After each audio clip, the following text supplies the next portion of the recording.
Well guys, I've got this bale of straw here and it's getting kind of moldy. It got rained on, you can see it right there. And I used the straw for the nest boxes for the rabbits. Many rabbits here. You can see here's one of them. Yeah, he's a good one. Look at that guy. Oh yeah. It's gonna be a little hot for him today. Oh yeah, look at that guy. Whoa. There are a couple more over here. There's one in the corner. Oh, there's one. They're pretty fast. They like to play a little bit. But I figure you guys would enjoy to see these guys. Well, I like to play with them. They're kind of playful. Oh, look at this guy. There's the mother. She's very friendly. She's very friendly. See, she's one of my favorites.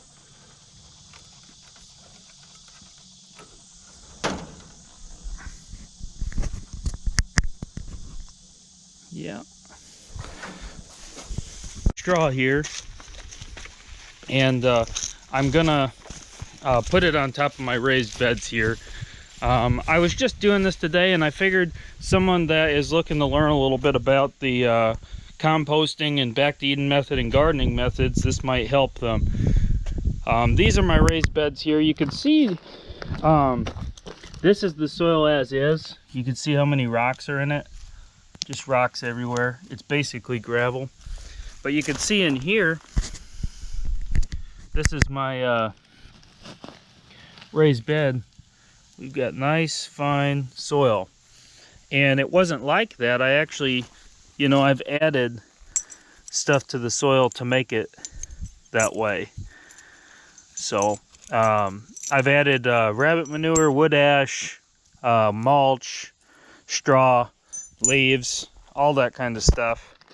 And each year, it should get a little bit better as I put another pile on top. And I do not till this. The first year I hoed it up with the rock hoe, but this year, after that first year, you really don't want to till it up. So I'll turn this back on in just a moment. I'm just gonna grab that straw and bring it over.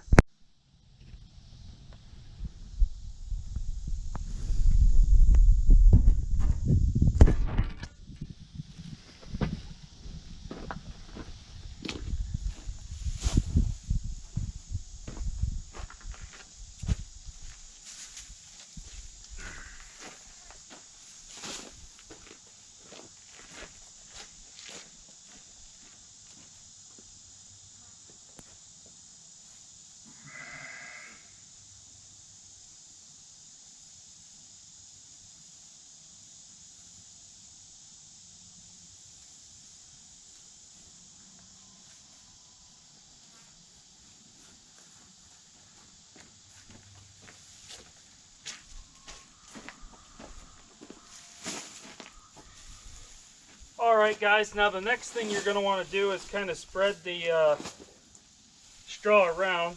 This is, I believe it's wheat straw, and the animals really like it. They actually eat a little bit of it because it's such good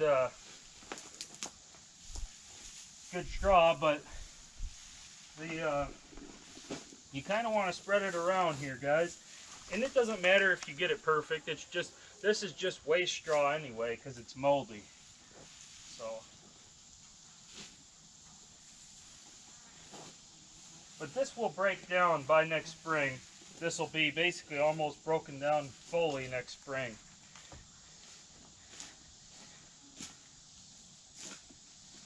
And I'm going to cut some of these ragweed down today as well and throw them in. All these tall weeds in the raised bed here, I'm going to cut them down.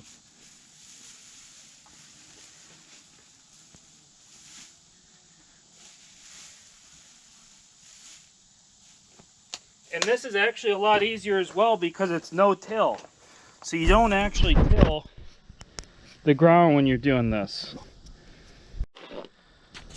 Alright guys, the next thing I'm going to do here, I've got that straw kind of spread out in here. But I'm just going to go through and cut some of these weeds down. And I just compost these as well. I just throw them in there and add them. Some nice green weeds to the pile here. And you just kind of throw them on, throw them in. They'll break down just as well once you snip them off here.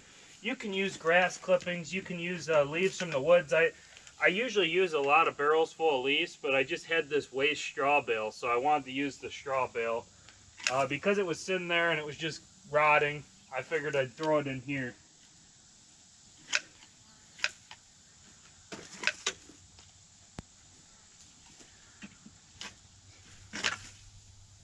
But you just throw... Bailey, get over here. Come on, man. Yeah, he does that sometimes, guys. He's a little bit, he don't like them pigeons always, but they're good enough they can fly away. But I throw these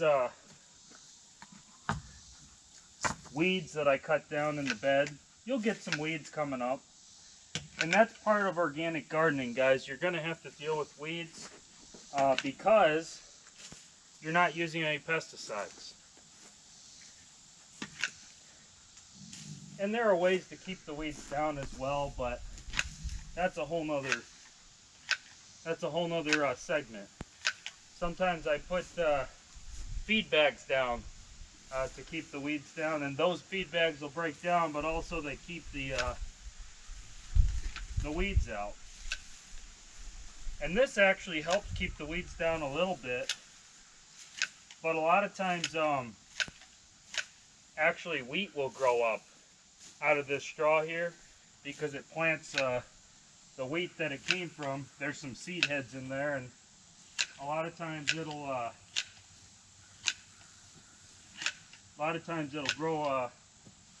grow some wheat up in the springtime or the fall time.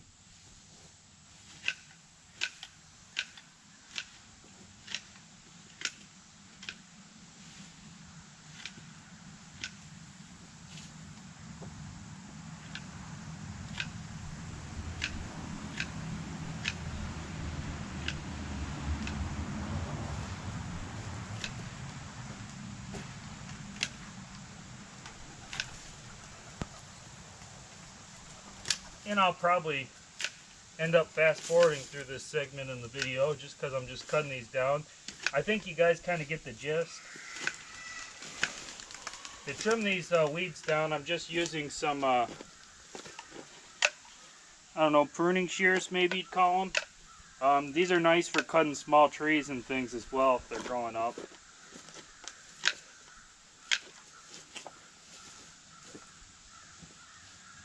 But you can compost almost anything in this kind of a style, guys. So just keep that in mind. But you get the gist. I cut all the weeds down and throw them in with the straw. Or whatever other compost you guys decide to use. Like I said, I like to use a lot of leaves from the forest floor as well. Alright guys, so I've got all the weeds cut down around the raised bed. I threw them into the raised bed. One tip here, if you're going to do this, make sure that the weeds do not have seed heads on them, because if they do, you're essentially planting weeds in your garden. I use these rocks just to make a little bit of a raised edge around it and keep the topsoil in. But once you get all your organic vegetable matter into the raised bed, you're going to want to add some sort of manure. This is rabbit manure, and I'm probably going to add 20 or so buckets to this section here. But one thing about creating a sustainable system with permaculture, animals and plants work together very well, because the animals produce the manure that helps the plants grow, and the animals eat the plants. So the animals eat the plants, they convert it into manure that renewably fertilizes the plants. And you know, it's a sustainable system. The animals eat the plants, the animals produce manure that grows the plants, and then they eat the plants again, and it's a sustainable if you really think about it in your mind. So if you're ever wanting to go off grid and create a sustainable permaculture system, this is essentially the back to Eden method, they call it, but you're building your soil. You can't expect to just go out to the land and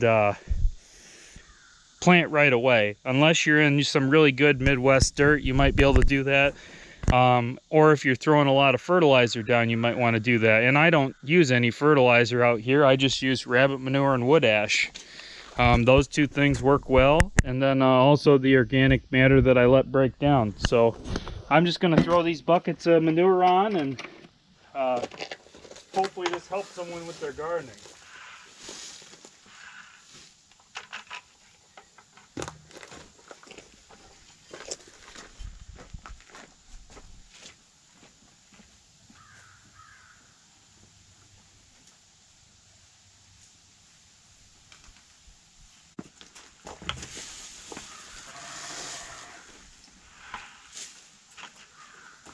Now, keep in mind, guys, this is a tried and true method that people have been using for thousands of years. If you want to try something different on your own, that's fine. But just don't expect everything that you experiment with to work. This is tried and true. People have been using this kind of a method for amending the soil for thousands of years. And it works for me. And I believe it'll work anywhere that you want to garden, because you're creating topsoil. Instead of taking topsoil, you're creating it with this method here. So anyway, I'm going to keep throwing manure on, fill this up, and I'll put once I'm done, I'll show you guys what it all looks like. Alright guys, I threw all the manure on there now, and you can see it kind of smooths it out a little bit. I might throw more on later, but that's probably enough for now. But basically you let this break down for months. I'm letting this soil here rest. I planted tomatoes in it this spring and they did pretty decent, but a lot better than I did the first year I was out here. This is only my second year gardening, and I've been producing pretty well. I don't work against the soil, I work with it. And this is a easy natural system to set up. You don't have to till it. I'll probably put another layer down in the fall time. And if you're new to gardening, start with a small section like this. You don't got to start with a whole acre. If you're going out to a property and you have bad soil, rocky soil, soil you can't grow things in, start with a small section like this. Don't start with a whole acre and, you know, plant 200 tomato plants. Start with a small section, and then create your own fertile section by creating that topsoil. You can add another section like this every year if you want. So just something to keep in mind here, guys. This is a very sustainable system, a smart system, and it just shows another benefit of the rabbits. They not only produce meat, they not only produce fur, but they also produce fertilizer for my garden. And that's sustainability. I like to work on growing feed for the rabbits so I can feed them naturally. I haven't got to a point that I can feed them completely 100% natural yet. So once I get there, I'll really have a solid sustainable system in place. But more sustainable every day. And back to Eden gardening method right here, as you guys can see. Tried and true. Been done for hundreds of years. Almost all the successful permaculture systems throughout history on small homesteads and farms, they use that animal manure to grow their crops. Especially before the 1900s, when they started doing big old commercial fertilizer and mass production farms, you know, with thousands and thousands of acres once they had tractors and stuff. Before that, everything was organic. Everything used manure, organic compost, and basically that kind of stuff to build up their soil.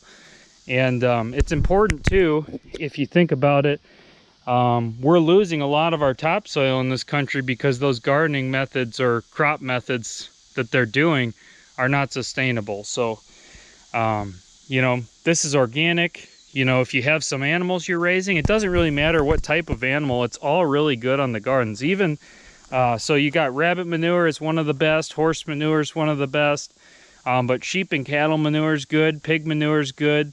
Some of it, chicken manure, pigeon manure, all that stuff, some of the manure is very acidic, and you got to let it break down a lot longer, otherwise it'll kill the plants.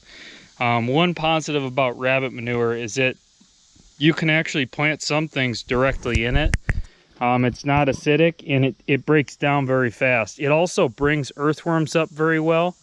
This method seems to bring the earthworms up underneath, and they really break down all that straw and everything eating it. So something to keep in mind there. Just another positive benefit to raising livestock, and that way you have meat, vegetables, and you know, fur, wool, skins if you want to make clothing out of it in the olden days. I don't do any of that yet, but anyway, just something to keep in mind, guys. Creating sustainable systems. Back to Eden method is one of those things you can try. The let's see, is there anything I'm leaving out of this video here? Sit, come on, sit. Oh, good boy, good boy. Lay down, lay down. All right, good boy. Hey guys, let's make Bailey famous. Let's make Bailey famous. Like and subscribe to my YouTube channel, Mustache Off Grid. Hope y'all have a wonderful day, and God bless. Let's make Bailey famous, guys.